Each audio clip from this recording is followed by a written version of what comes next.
In case you hadn't heard, Belfast is the place to be. This month, the city's Welcome Centre has recorded its most successful 2 weeks ever. Well, it's the kind of weather that most tourists seem to experience when they come to Belfast, but it's clear that this new £97 million centre is itself already becoming a tourist attraction. Inside, its exhibitions chart the history of Belfast, from the linen mills to shipbuilding. But at the risk of being relentlessly negative, what about the Belfast buildings that were actually a part of that history? Just down from the Titanic building is the Harland and Wolff Drawing Office, where Thomas Andrews designed the Titanic. Although the public can now visit, it's still in a derelict state. Here we are at the centre of the universe as far as Titanic is concerned. But what you see around you is a lot of new build. Very little of the original heritage, the architectural heritage, maritime heritage, still exists. But people who come here come because they're captivated by the image of industrial Ireland, industrial Belfast of the early 1900s. I don't think they'll be disappointed by what they see, but when they come here, they expect to see an awful lot more. The Department of Enterprise, Trade and Investment says the Titanic Foundation is now working on a development plan. But because the drawing offices are listed and any plan may involve heritage lottery funding, that could take up to 7 years. But buildings like the Swanston Linen Warehouse, now home to the athletic stores, are not so lucky. Although it's in a conservation area and is one of the few linen warehouses left in Belfast, the Minister for the Environment has given the go-ahead to demolish it.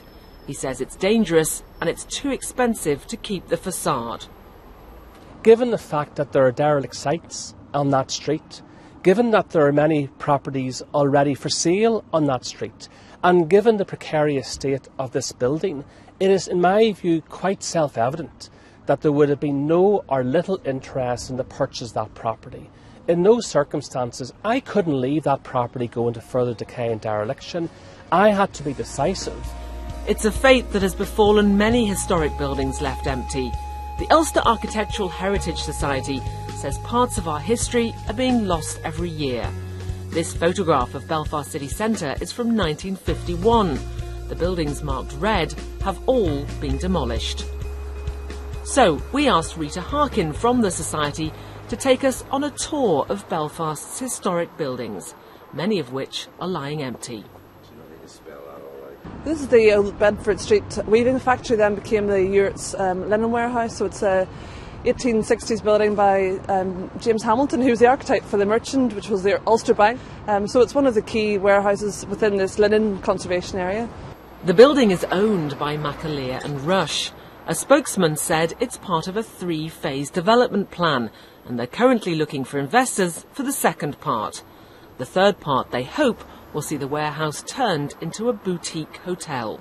And this is a building that featured on our very first Buildings at Risk register, a building that we would imagine should have been prioritised within the redevelopment of this site. And this building was the very last to be considered and still is festering here. Next up, the College Square East building, the old Tech, built in 1907 by Samuel Stevenson and now up for sale. We have naval architects who were trained here, so this is really Edwardian Belfast, a Baroque building, Portland limestone building, a key landmark, built at the same time as City Hall, so really part of that Belfast story. The building is empty because the Belfast Metropolitan College has moved to a new site in the Titanic Quarter. It's like, say, like Queen's University turning its back and locking the key on the Lanyon building. That building is what attracts students from far and wide. Belfast Met says the college plays an important role in creating a new workforce, and moving to the Titanic Quarter is a part of that. It says the new buildings significantly increase the quality and standard of its estate. Meanwhile, the Ulster Architectural Heritage Society says it's not just Belfast's landmark buildings that need protecting. Well, these houses were seen to be, to a penny, ordinary red brick terraces, but they very much identify Belfast. These are the truly iconic buildings of the city, and in recent years, well, actually since the 1960s, The policy has really been to demolish these streets and replace them. These houses in the east of the city are listed, and Hearth Housing Association is now renovating to bring some up to 21st century standards, even knocking two into one to create bigger properties. Tour over, it's back to the athletic stores, where the society is now considering challenging the DOE's decision to demolish. It says the department needs to lead by example.